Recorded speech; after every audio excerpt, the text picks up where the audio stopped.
बाप बेटे की रुलाने वाली कहानी। आनंद एक कॉलेज में छात्र था। उसने एक डीलर के शोरूम में एक सुंदर स्पोर्ट्स कार देखी थी और वो लंबे समय से अपने लिए एक ऐसी ही कार चाहता था। आनंद जानता था कि उसके माता पिता इसे खरीदने के लिए सक्षम हैं, इसीलिए उसने उन्हें बताया कि उसे ये कार अपने ग्रेजुएशन कंप्लीट होने पर गिफ्ट के रूप में दें। देखते ही देखते वो दिन भी आ गया और पिता ने जेम्स को अपने निजी कार्यालय में बुलाया। उन्होंने उससे कहा कि मुझे तुम्हारे जैसे अच्छे बेटे पर बहुत गर्व है। उन्होंने उसे बताया कि वह उससे कितना प्यार करता है और उसे एक प्यारा रैपर से लिपटा हुआ उपहार दिया। आनंद उस छोटे से गिफ्ट के डब्बे को देख निराशा महसूस करने लगा, लेकिन वह जानने के लिए उत्सुक था कि ऐसा क्या था उस बॉक्स में।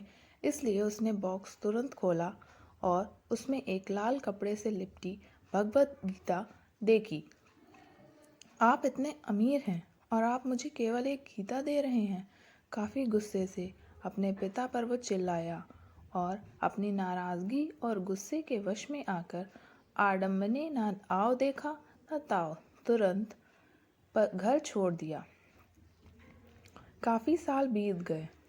आनंद एक सफल व्यवसायी बन गया था। वह अपने जीवन में खुश था।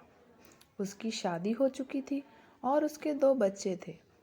उनका परिवार एक सुंदर घर में रहता था, लेकिन उसके पिता के साथ टूटे रिश्तों के कारण उसकी आत्मा अभी भी आहत थी।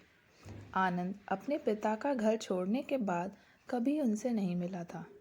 आनंद को उस दिन के बाद अपने पिता को ना मिलने का पछतावा हमेशा रहने वाला था, क्योंकि एक दिन उसे एक पत्र मिला जिसमें उसके पिता के निधन की खबर थी और साथ ही ये बताया गया था कि उन्होंने अपने जीवन भर की पूंजी वसीयतनामा के अनुसार अब आनंद के नाम कर गए थे। अपने पिता की सारी संपत्ति विरासत में मिली तब आनंद अपने पिता के घर पहुंचा और कुछ महत्वपूर्ण कागज़ की तलाश करने लगा और गलती से उसे वहीं भगवत गीता का उपहार लिपटा हुआ मिला, जिसे देखकर उसे फिर उसी उदासी का एहसास हुआ।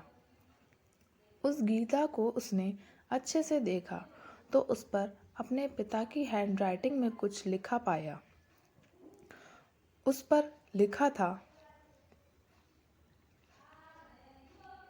मैं खुद को बेचकर भी हर सपना पूरा करूँगा तेरा, बस तू सपने ज़रा बड़े देखना।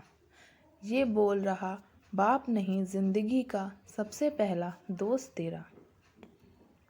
ये कविता पढ़ी ही थी कि अचानक उस किताब से एक चाबी गिरी,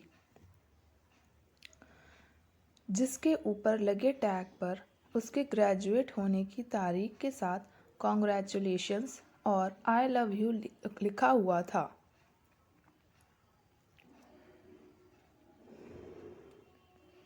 आनंद के सर पे ऊपर से उसके पिता का साया तो पहले ही उठ चुका था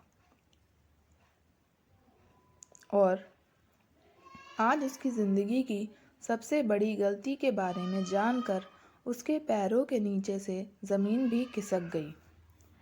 इस दिन आनंद की आंखें और रूह दोनों पछतावे के आंसू रोईं।